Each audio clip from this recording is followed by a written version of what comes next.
बाबाजी और हुजूर जी की प्यारी संगत जी, राधा स्वामी जी, स्वागत है आपका हमारे चैनल भजन मार्गम में। संगत जी, क्या आपने कभी सोचा है कि वो परम प्रकाश, वो दिव्य नाद जो हमारे अंदर सदा से विद्यमान है, आखिर कैसे प्राप्त किया जाए? क्या सिर्फ बैठकर सिमरन करने से ही 10वें दरवाजे तक पहुंचा जा सकता है? नहीं, इसके पीछे एक और गूढ़ विधि है, एक ऐसी रहस्यमयी क्रिया जो हमारे भीतर के सूक्ष्म रास्तों को खोल देती है। यह केवल साधना नहीं, एक पूर्ण समर्पण और सजगता का मार्ग है, जिसमें हमारा ध्यान, जीवन शैली, विचार शुद्धि और गुरु कृपा सब कुछ सम्मिलित होते हैं। 10वां दरवाजा कोई भौतिक द्वार नहीं, बल्कि चेतना का एक सूक्ष्म बिंदु है जहां आत्मा और परमात्मा का मिलन होता है। इस वीडियो में हम जानेंगे कि उस अवस्था तक पहुंचने के लिए हमें किस विशेष विधि का सहारा लेना चाहिए, ताकि हमारे भीतर का ब्रह्मांड हमें खुद हमारे सत्य से मिला दे। हमारी हाथ जोड़कर विनती है कि इस वीडियो को अंत तक जरूर देखें, क्योंकि इसमें वह बातें हैं जो आपके साधना मार्ग को और भी स्पष्ट करेंगी। और हाँ, अगर आप हमारे चैनल भजन मार्गम पर नए हैं तो कृपया सब्सक्राइब जरूर करें, ताकि बाबाजी की अमूल्य शिक्षाएं आपके जीवन में निरंतर पहुंचती रहें। संगत जी, हर संत, हर महापुरुष हमें जीवन भर इसी एक बात की ओर संकेत करते हैं, तुम्हारा असली लक्ष्य 10वें दरवाजे तक पहुंचना है। वे कहते हैं कि जब तक हमारे भीतर स्थित वह सूक्ष्म द्वार, जिसे 10वां दरवाजा या 10वीं खिड़की कहा जाता है, जब तक वह नहीं खुलता, तब तक हमें आत्मा की सच्ची पहचान नहीं हो सकती और न ही हम परम सत्य का अनुभव कर सकते हैं। यही कारण है कि सभी संत बार बार हमें सुमिरन और भजन की ओर प्रेरित करते हैं। वे कहते हैं कि यह साधना केवल एक धार्मिक क्रिया नहीं, बल्कि आत्मा को उसकी वास्तविक मंजिल तक पहुंचाने का माध्यम है। यह 10वां दरवाजा कोई बाहरी दरवाजा नहीं, बल्कि हमारे अंदरूनी ब्रह्मरंध्र में स्थित चेतना का वह द्वार है, जिससे आत्मा शरीर के बंधनों से ऊपर उठकर परमात्मा में लीन होती है। 10वीं खिड़की हमारे मस्तिष्क के उस केंद्र को दर्शाती है जहां मन शांत होता है, विचार रुक जाते हैं और केवल शुद्ध चेतना शेष रह जाती है। इसलिए संगत जी, चाहे जैसी भी हमारी स्थिति हो, भले ही हम बार बार गिरें, लेकिन सच्चे भाव से यदि हम सतत सुमिरन करें, भजन करें, तो एक दिन हमें उस दिव्य द्वार तक अवश्य पहुंचना होगा। वहीं से आत्मा की असली उड़ान शुरू होती है। संगत जी, पहले तो यह जानना अति आवश्यक है कि हमारे शरीर में कुल 9 द्वार हैं और ये सभी द्वार बाहरी संसार की ओर खुले हुए हैं। 2 आंखें, 2 कान, 2 नाक के छिद्र, 1 मुंह और 2 नीचे के मार्ग, ये सब मिलाकर 9 दरवाजे होते हैं। इनका कार्य है केवल बाहरी दुनिया से संपर्क करना। जब हमारी आंखें खुलती हैं, तो वे केवल वही देख पाती हैं जो संसार उन्हें दिखाता है, रंग, रूप, दृश्य। यही कारण है कि ये आंखें बाहर की ओर खुली मानी जाती हैं। यह अंदर की दिव्यता को नहीं देख पाती, केवल बाहर की माया में उलझी रहती हैं। यह बाहरी रोशनी को तो देख लेती हैं, लेकिन अंदर की आत्मिक रोशनी को नहीं पहचान पाती। अब बात करें कानों की, तो यही कान हर दिन असंख्य ध्वनियां सुनते हैं, लेकिन वे सारी आवाजें बाहर से आती हैं। किसी का बोलना, गाड़ियां, टीवी, मोबाइल, समाज की बातें, सब कुछ बाहर से ही कानों में प्रवेश करता है। इन कानों ने कभी वो आवाज नहीं सुनी जो अंदर से आती है, जो शांति में गूंजती है, जिसे शब्द, धुन, नाद कहा गया है। फिर आती है नाक की बारी। नाक क्या करती है? यह बाहरी वातावरण से जुड़ी हुई सुगंध या दुर्गंध को ग्रहण करती है। वातावरण में जो कुछ है वही यह ग्रहण कर सकती है। अगर बाहर गुलाब है तो उसकी खुशबू, अगर गंदगी है तो दुर्गंध। मतलब फिर वही, यह भी बाहर से ही संचालित होती है, भीतर की किसी दिव्य सुगंध को पहचानने में असमर्थ है। अब मुंह की बात करें तो यह भी केवल बाहर की ओर खुलता है। यह स्वाद ग्रहण करता है, बोलता है, बातचीत करता है, लेकिन क्या यह कभी मौन में डूबकर भीतर की अमृत वाणी को सुन पाया है? नहीं। जब तक यह मुंह बाहर की दुनिया में सक्रिय है, तब तक अंदर का स्वाद, नाम का स्वाद, आत्मा की मिठास नहीं चख सकता। अब आते हैं मलमूत्र के द्वारों पर। ये शुद्ध शारीरिक क्रियाओं के लिए बने हुए हैं और पूरी तरह बाहरी जगत से संबंधित हैं। इनका हमारे आत्मिक विकास से कोई संबंध नहीं होता। तो अब प्रश्न आता है, क्या कोई ऐसा भी द्वार है जो भीतर की ओर खुलता है? हाँ संगत जी, वह है 10वां द्वार।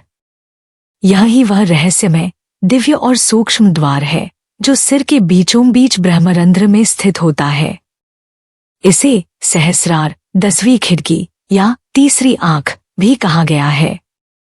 इस दरवाजे को कोई साधारण साधन नहीं खोल सकता। यह केवल गहन सुमिरन, भजन, ध्यान और सद्गुरु की कृपा से ही खुलता है। यह दरवाजा बाहर की ओर नहीं, भीतर की ओर खुलता है। यहाँ न बाहर की आंखें काम आती हैं, न बाहर के कान। यहाँ की दृष्टि अंतर्दृष्टि होती है, यहाँ की सुनवाई अंतर्नाद से होती है और यहाँ का अनुभव परम शांति और आत्मिक मिलन का होता है। यही कारण है कि संत महापुरुष सदा यही उपदेश देते हैं, कमाई करो, भजन सुमिरन करो, क्योंकि कमाई वही है जो इस 10वें दरवाजे को खोल सके। जब यह द्वार खुलता है, तब साधक को अपने वास्तविक स्वरूप का ज्ञान होता है। वह जान पाता है कि वह शरीर नहीं, एक दिव्य आत्मा है जो प्रभु के अंश से निकली है और उसी में समाने को व्याकुल है। इसलिए संगत जी, बाहर के 9 द्वारों में उलझकर अपने जीवन को व्यर्थ मत जाने दो। असली खजाना 10वें द्वार के उस पार है।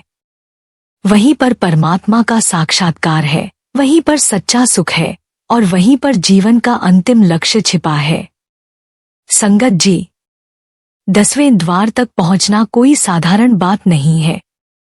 हम सभी जानते हैं कि हमें क्या करना है, सुमिरन करना है, भजन करना है, सेवा करनी है, सत्संग में जाना है और हम यह सब करते भी हैं। लेकिन फिर भी प्रश्न यह उठता है कि क्या वास्तव में हम में से अधिकतर लोग उस मंजिल तक पहुंच पा रहे हैं? कितनों ने वास्तव में उस दिव्य अनुभव को पाया है? कितनों ने वो नाद सुना है, वो प्रकाश देखा है? यह एक गंभीर चिंतन का विषय है। अनगिनत आत्माएं इस पृथ्वी पर जन्म लेती हैं, सुमिरन और भजन में अपना जीवन भी लगाती हैं, लेकिन बहुत कम आत्माएं ऐसी होती हैं जो वास्तविक रूप से 10वें द्वार के पास तक पहुंच पाती हैं। इसका कारण यह नहीं कि वे कम सच्चे हैं, बल्कि यह है कि 9 द्वार बहुत ही प्रबल हैं।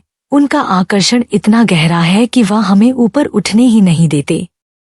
यह 9 द्वार, आंखें, कान, नाक, मुंह और नीचे के द्वार दिन रात हमें बाहरी जगत में बांध कर रखते हैं।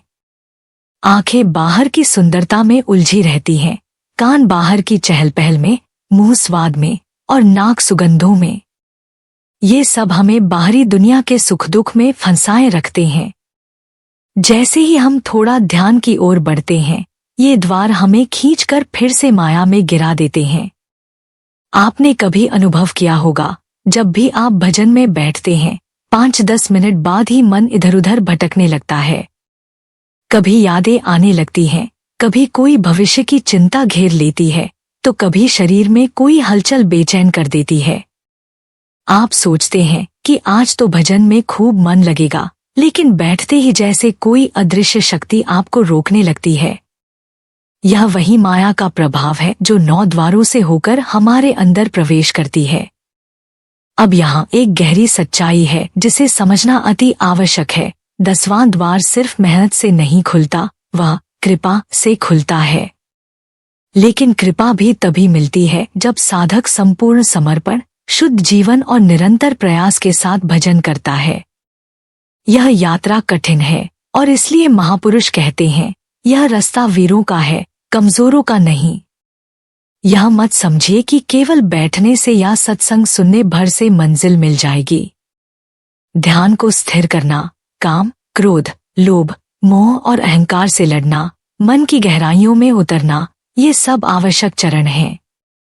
बहुत से लोग वर्षों से सिमरन कर रहे हैं, लेकिन उनके जीवन में बदलाव नहीं आता, क्योंकि उन्होंने भीतर की ओर पूरी तरह मुड़ना नहीं सीखा।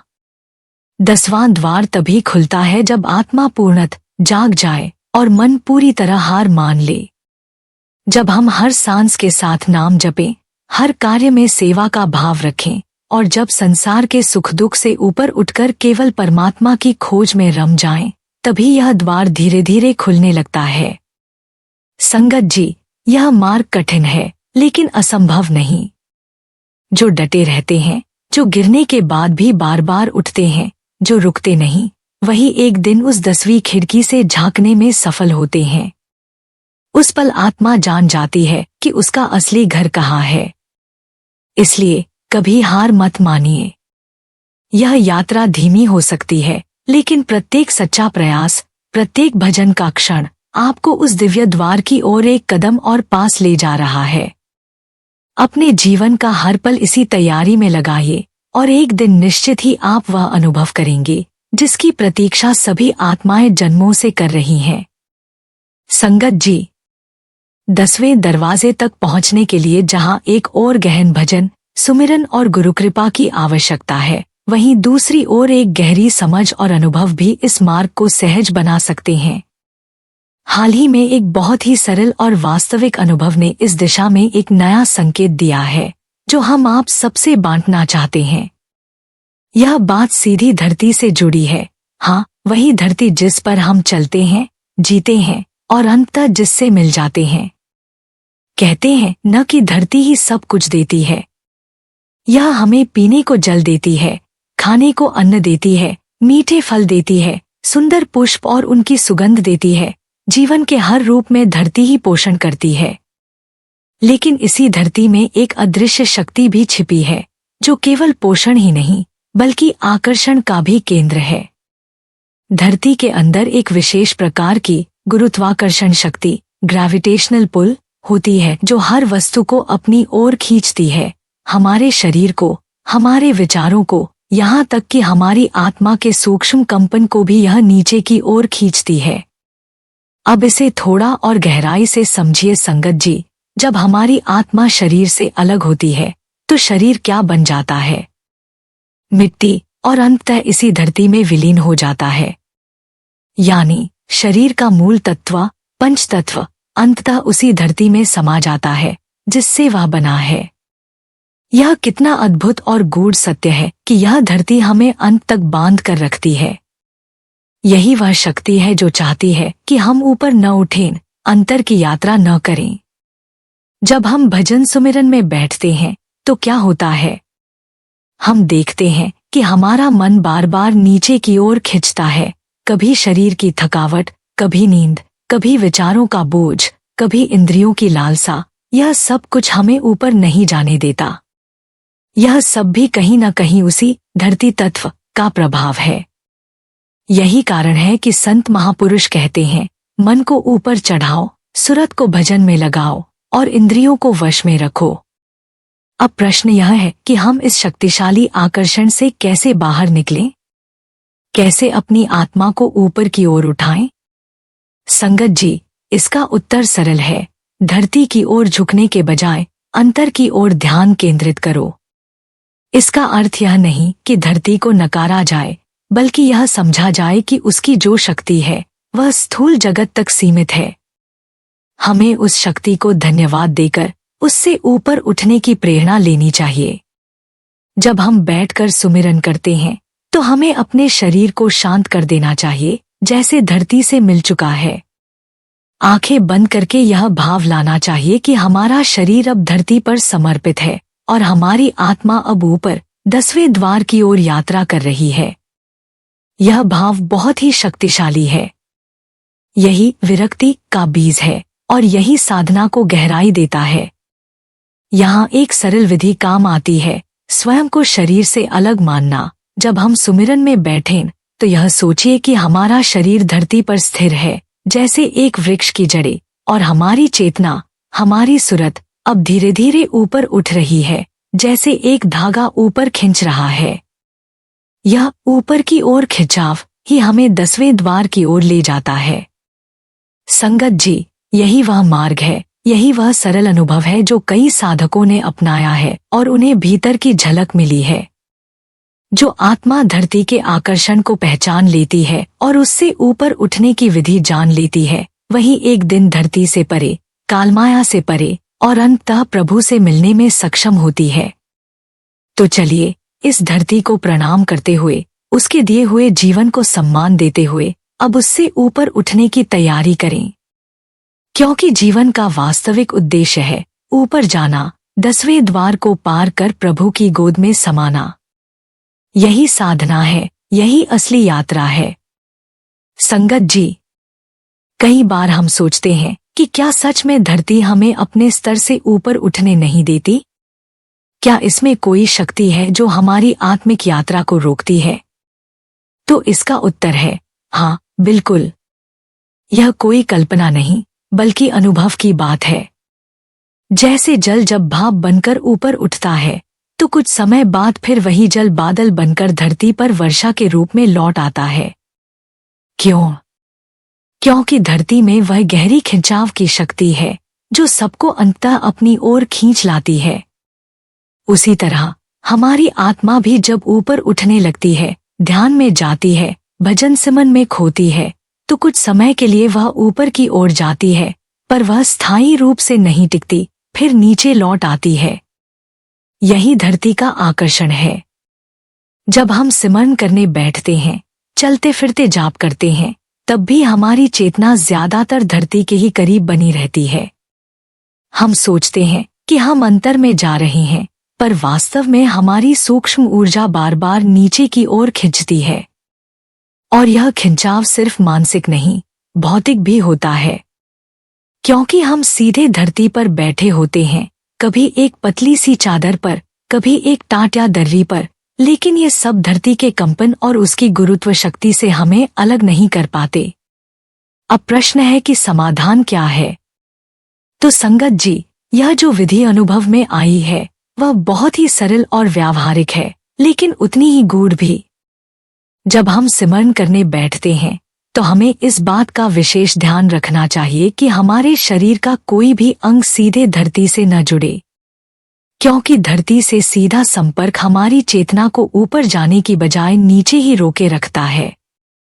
इसलिए हमें चाहिए कि हम ऐसा आसन लें जो मोटा हो, शक्तिशाली हो और धरती की ऊर्जा को हमारी चेतना तक पहुंचने से रोके।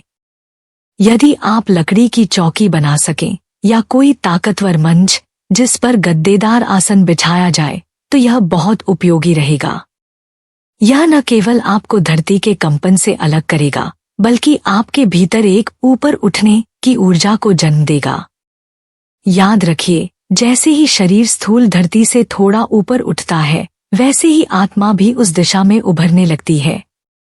यह बाहरी व्यवस्था हमारी भीतरी साधना की सफलता में सहायक बनती है। इसके पीछे मनोवैज्ञानिक सत्य भी है। जब शरीर ऊंचाई पर बैठता है तो हमारा मन भी उसे ऊंचा अनुभव करता है। हम सोचने लगते हैं कि अब हमें नीचे नहीं देखना, ऊपर जाना है। यही भाव जब सुमिरन में जोड़ता है तो सुरत ऊपर की ओर खिंचने लगती है। और तब वह अवस्था आती है जब आत्मा 10वें द्वार की ओर बढ़ने लगती है। संगत जी, यह सब सुनने में साधारण लगता है, लेकिन जब आप इसे करके देखेंगे तो अनुभव असाधारण होगा। हर बार जब हम सिमरन करते हैं तो केवल आंख बंद करना ही नहीं, बल्कि पूरा वातावरण तैयार करना भी जरूरी होता है, क्योंकि आत्मा को ऊपर उठाने के लिए मन को तैयार करना पड़ता है, शरीर को भी सहयोग देना पड़ता है। इसीलिए यह जो धरती तत्व है, इसे समझना और इससे सावधानी पूर्वक दूरी बनाना हमारी साधना को स्थायी और गहरी बना सकता है। तो अब जब आप अगली बार सिमरन में बैठें तो एक बार इस विधि को अपना कर देखिए। एक चौकी पर बैठिए, मोटा आसन लीजिए और भाव कीजिए कि हमारा शरीर धरती पर नहीं, बल्कि अंतर की यात्रा पर है। धीरे धीरे आप पाएंगे कि आपकी सुरत का खिंचाव ऊपर की ओर बढ़ रहा है और आप उस मार्ग पर चल पड़े हैं जो अंततः 10वें द्वार तक जाता है, उस दिव्य द्वार तक जहां से आत्मा की परम यात्रा आरंभ होती है। संगत जी, यह बात मैंने अपने जीवन में खुद अनुभव करके जानी है, कोई कल्पना या सुनी सुनाई बात नहीं है। जब भी मैं सीधे धरती पर पतली सी चादर या दर्री पर बैठकर सिमरन करती थी तो मन उतना गहरा नहीं उतरता था। ध्यान बार बार भटकता, शरीर में बेचैनी होती और सूरत ऊपर की ओर टिक नहीं पाती थी। लेकिन जब कभी मैं सोफे पर, कुर्सी पर या विशेष रूप से लकड़ी की बनी हुई चौकी पर बैठी और उस पर मोटा आसन बिछाकर सिमरन किया तो अनुभव पूरी तरह से बदल गया।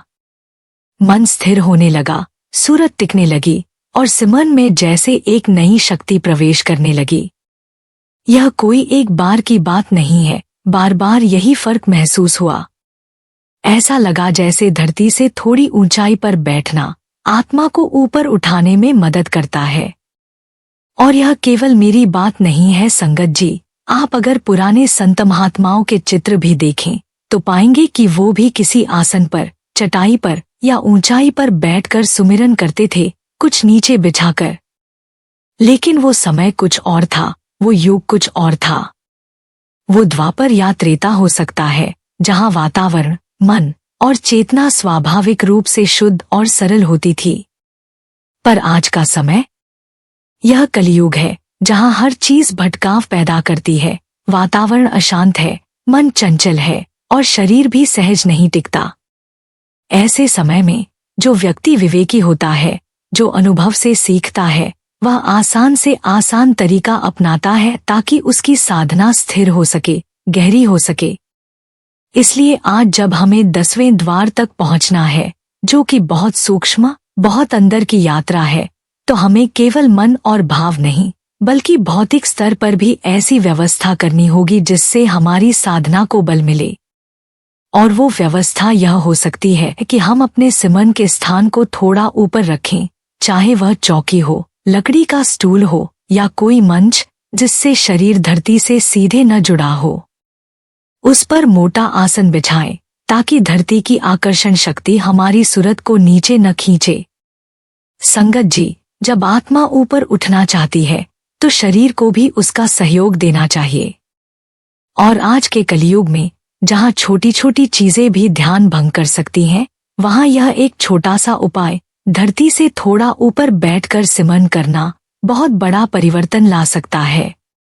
यह साधना को सरल नहीं बल्कि सटीक बनाता है।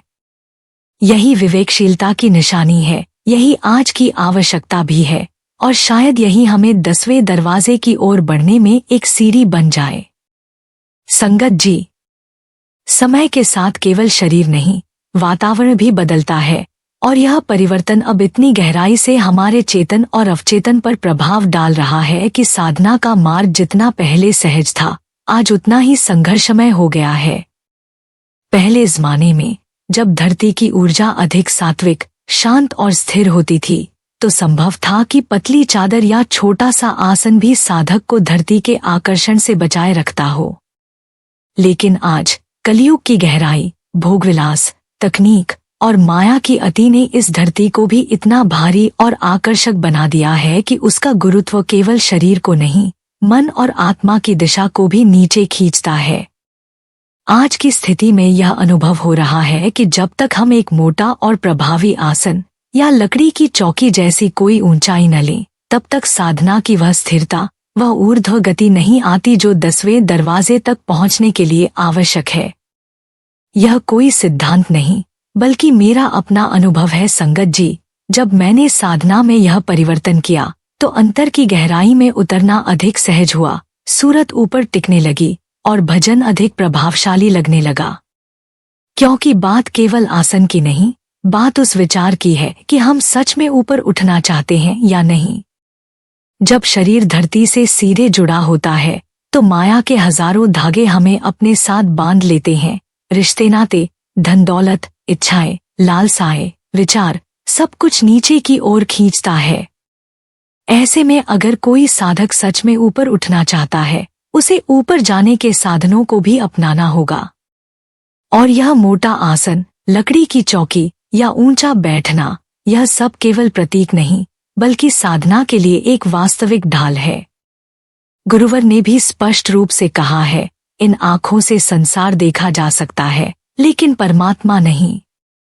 हम इन कानों से जो सुनते हैं वह सिर्फ शब्द है, लेकिन जो अंदर के कान सुनते हैं वह धुन है, शब्द है जो आत्मा को ऊपर खींचता है। यह नाक, यह मुंह, यह शरीर सब हमें इस संसार की माया में उलझाए रखते हैं। इनसे निवृत्ति नहीं मिलती, बल्कि इनसे तो बस माया की जकड़ और मजबूत होती है। इसलिए अगर हमारी आंखें बाहर के दृश्य ही देखती रहेंगी और कान बाहर की बातों से भरे रहेंगे, तो हम कभी अंदर के उस दिव्य अनुभव तक नहीं पहुंच सकेंगे जो 10वें द्वार पर होता है। वहां तो सब कुछ सूक्ष्म है। आंखें बंद करनी होंगी, मन को थामना होगा और ध्यान को एकाग्र करके उस द्वार की ओर बढ़ना होगा जहां से आत्मा का असली सफर शुरू होता है। संगत जी, इसीलिए मैंने यह अनुभव, यह भाव, यह विधि आपके साथ साझा की कि अगर हम साधना को केवल कर्मकांड या आदत नहीं, बल्कि सच में प्राप्ति का साधन माने, तो हमें अपने हर छोटे से छोटे व्यवहार में विवेक रखना होगा। और यह विवेक ही हमें 10वें दरवाजे तक ले जा सकता है, जहां पहुंचकर ही हमें वो दर्शन, वो आनंद और वो मिलन मिलेगा जो आत्मा अनादिकाल से खोज रही है। संगत जी, कहा जाता है कि आत्मा का मूल स्थान शरीर के भीतर होते हुए भी शरीर से परे है और उसका मार्ग, जिसे 10वां द्वार कहते हैं, हमारी दोनों आंखों के मध्य भ्रूमध्य बिंदु में स्थित होता है। यह कोई कल्पना नहीं, बल्कि एक अत्यंत सूक्ष्म और वास्तविक सत्य है जिसे संतों ने अनुभूत किया है और जिसे वे हमें बार बार समझाते हैं। जब कोई जीव इस संसार से विदा लेता है तो उसका शरीर चाहे जला दिया जाए, दफना दिया जाए या जल में प्रवाहित कर दिया जाए, वह पंचतत्व में विलीन हो जाता है। लेकिन आत्मा, जो इस शरीर में केवल अतिथि रूप में आई थी, वह तो चली जाती है ऊपर की ओर। यही उसका मार्ग है, यही उसका लक्ष्य है, अपने मूल की ओर लौट जाना। लेकिन संगत जी, संत महापुरुष केवल मृत्यु के समय आत्मा की इस यात्रा की बात नहीं करते। वे तो हमें एक विशेष प्रकार की मृत्यु का अभ्यास कराना चाहते हैं, जीते जी मरने की कला। यह वाक्य बहुत बार सुना जाता है, लेकिन जब इसका अनुभव होता है तब इसकी गहराई का पता चलता है।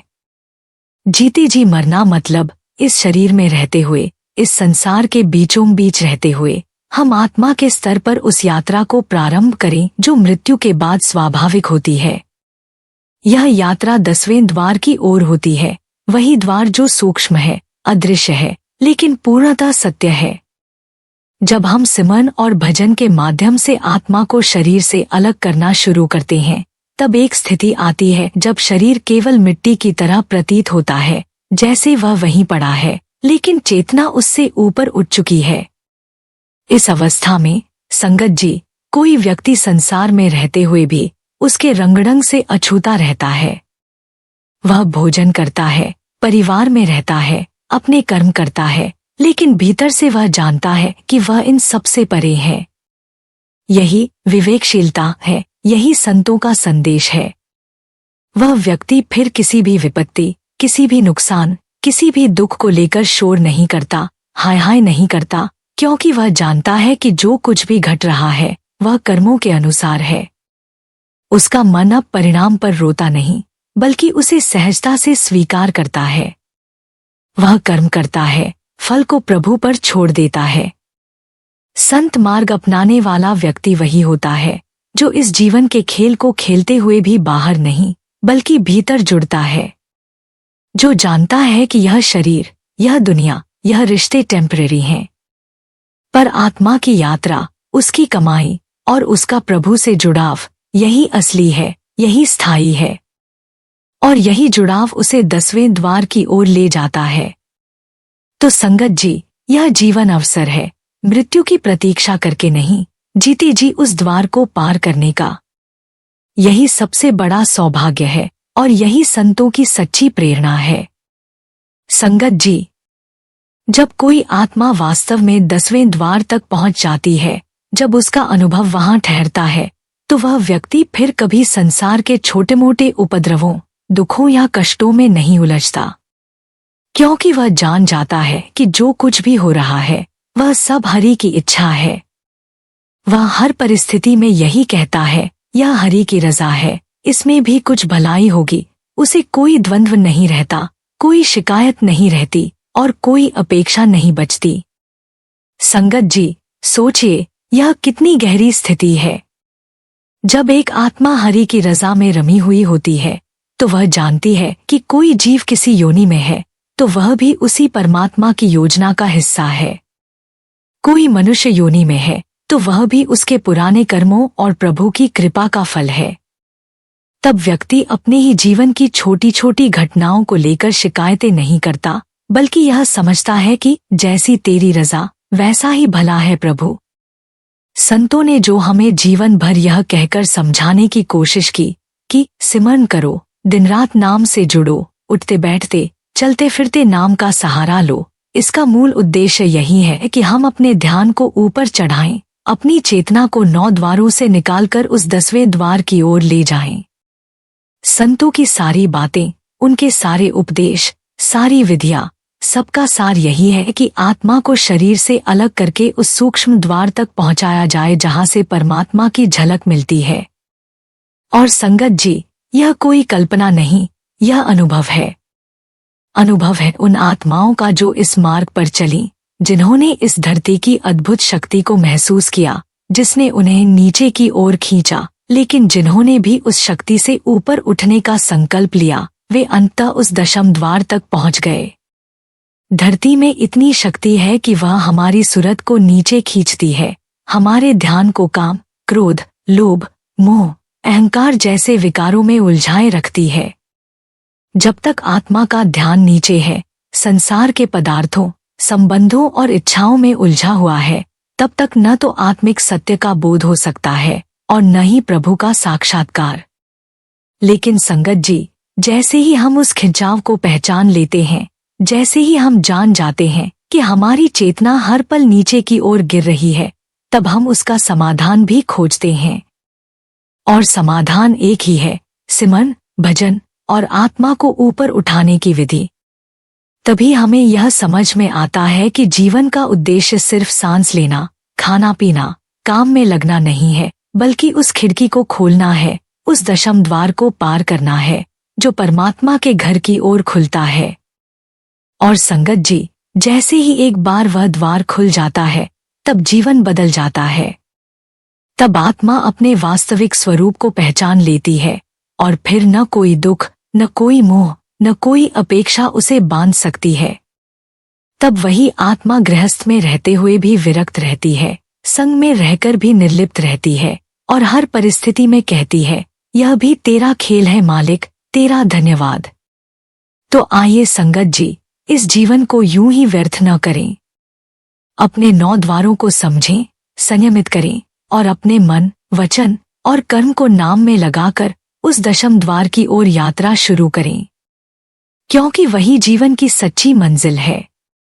संगत जी, अगर आपको यह वीडियो अच्छा लगे तो कृपया इसे जरूर आगे शेयर कीजिए।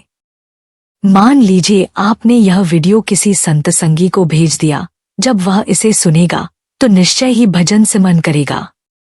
मुझे पूरा यकीन है और आपको भी होगा कि जब कोई सच्चे भाव से सत्संग सुनता है तो वह जरूर कुछ समय के लिए भजन पर बैठता है, चाहे केवल 10 मिनट के लिए ही क्यों न हो। और जब वह 10 मिनट भी भजन करता है तो उस पर भी और आप पर भी बाबा जी की अपार कृपा होती है। क्यों? क्योंकि आपने सत्संग शेयर किया, वह सत्संग किसी और तक पहुंचा, उसने उसे सुना और सुनकर सिमरन में बैठ गया। यही सत्संग का वास्तविक फल है। जो बहन सुन रही है वह अपने भाई को भेज दे, भाई बहन को भेज दे, माता पिता बच्चों को भेजें और इस तरह पूरे परिवार में यह सत्संग गूंजे, ताकि सबका ध्यान बाबा जी की ओर लगे और सब भजन सिमरन में जुड़ जाए। जब किसी के भजन सिमरन का माध्यम आप बनते हैं तो बाबा जी आपसे अत्यंत प्रसन्न होते हैं और आप पर दया मेहर बरसती है। इसलिए हाथ जोड़कर आपसे विनती है, इस सत्संग वीडियो को अधिक से अधिक संगत में भेजें, ताकि सब इसका लाभ लें और सद्गुरु की कृपा के पात्र बनें। और संगत जी, जो भी इस चैनल पर नए हैं, कृपया चैनल को सब्सक्राइब करें और कमेंट बॉक्स में राधा स्वामी जी लिखें। साथ में अपने शहर का नाम और बाबा जी या हजूर जी का नाम लेकर पूरे प्रेम से जुड़ जाए। राधा स्वामी जी।